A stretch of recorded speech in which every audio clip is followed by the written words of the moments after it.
Good morning. मैं doctor अर्चना त्रिपाठी। आज मैं आपको गर्भावस्था के दौरान होने वाली खून की कमी, एनीमिया और उसके उपचार के बारे में बताऊंगी।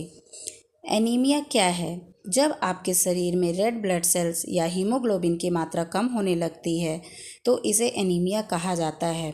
इसके परिणाम स्वरूप गर्भवती महिलाओं में रेड ब्लड सेल्स ऑक्सीजन की पर्याप्त मात्रा को आपके टिश्यू और भ्रूण तक नहीं पहुंचा पाते हैं।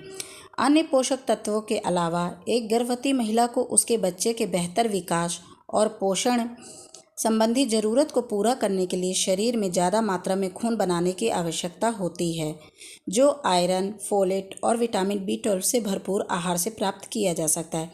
जब आप अपने आहार के जरिए इन सभी तत्वों को प्राप्त नहीं कर पाती हैं तो आपके एनीमिक होने की संभावना बढ़ जाती है। आमतौर पर एक महिला के शरीर में लगभग 5 लीटर तक खून मौजूद होता है। गर्भावस्था के दौरान बढ़ते भ्रूण की आवश्यकता को पूरा करने के लिए इसकी मात्रा तीसरी तिमाही के अंत में 7 से 8 लीटर तक बढ़ जाती है। गर्भवती महिलाओं में एनीमिया की समस्या उत्पन्न होने की संभावना अधिक होती है क्योंकि उनके शरीर को सामान्य से अधिक रक्त की ज़रूरत होती है और अगर ज़रूरत न पूरी की जाए तो उन्हें एनीमिया होने का खतरा रहता है। आपको रेड ब्लड सेल्स और हीमोग्लोबिन की पर्याप्त मात्रा बनाए रखने के लिए अतिरिक्त आयरन, फोलेट और विटामिन B12 की आवश्यकता होती है। यदि आप अपने आहार में इन चीज़ों का ठीक से ध्यान नहीं रखती हैं तो आप एनीमिया से पीड़ित हो सकती हैं। गर्भावस्था के दौरान एनीमिया के लक्षण।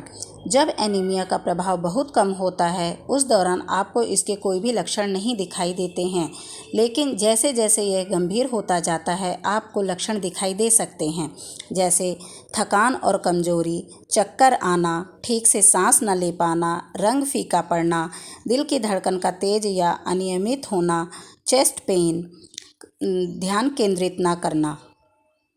गर्भावस्था के दौरान एनीमिया होने का क्या कारण है?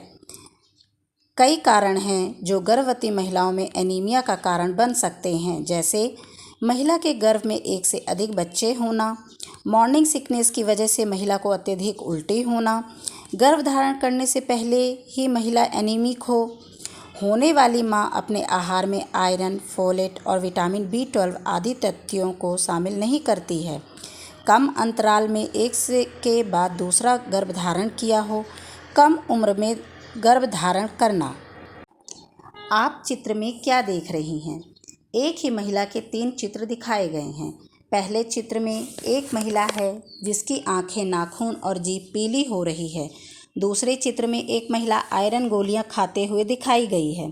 तीसरे चित्र में दिखाया गया है कि एक महिला की आंखें, नाखून और जीभ पीले पड़े हुए हैं।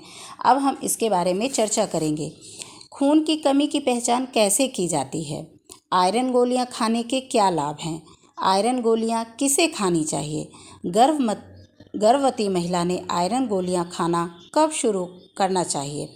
क्या आप आयरन गोलियां खा रही हैं? ध्यान रहे, जिस महिला में खून की कमी है उसे कमज़ोरी होती है और उसकी त्वचा, नाखून और जीभ में पीलापन होता है। यदि महिला गर्भावस्था के दौरान और प्रसव के बाद आयरन गोलियां खाए तो उसे खून की कमी नहीं होती। गर्भावस्था के दौरान और प्रसव के बाद महिला को ये गोलियां खानी चाहिए। गर्भावस्था के चौथे महीने से ये गोलियां खाना शुरू कर दें। आगे आप चित्र में देखेंगी कि हरी साड़ी पहने ये महिला कौन है? ANM बहन जी हैं। वह क्या कर रही हैं? ANM एक गर्भवती महिला को आयरन गोलियां दे रही हैं और गोलियों के बारे में बता रही हैं। अब हम इसके बारे में चर्चा करेंगे। आयरन गोलियां किसके पास मिलती हैं?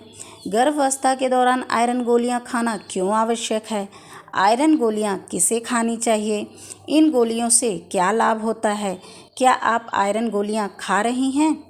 ध्यान रहे, आयरन गोलियां ANM आशा बहन जी के पास मिलती हैं। गर्भावस्था और शिशु को दूध पिलाते समय मां में खून की कमी हो जाती है और इसे दूर करने के लिए आयरन गोलियां खानी चाहिए। खून की कमी से शरीर में सूजन, थकान और सांस लेने में कठिनाई होती है। यदि किसी महिला में खून की कमी और उसके शरीर में सूजन आ जाए तो प्रसव के दौरान उसकी मौत भी हो सकती है। खून की कमी दूर करने के लिए दिन में 2 बार सुबह शाम भोजन के तुरंत बाद एक आयरन गोली खाएं। ध्यान दें कि आयरन गोलियां खाने से लैट्रिन का रंग काला हो सकता है, पर इसका मतलब यह है कि दवा अपना काम कर रही है। गर्भावस्था के चौथे महीने में गोलियां खाना शुरू कर दें। आयरन गोलियों के अलावा हरी सब्जियां, मछली, मांस और गुड़ भी खाएं, जिससे माँ और उसके गर्भ में पल रहा शिशु स्वस्थ रहे। धन्यवाद।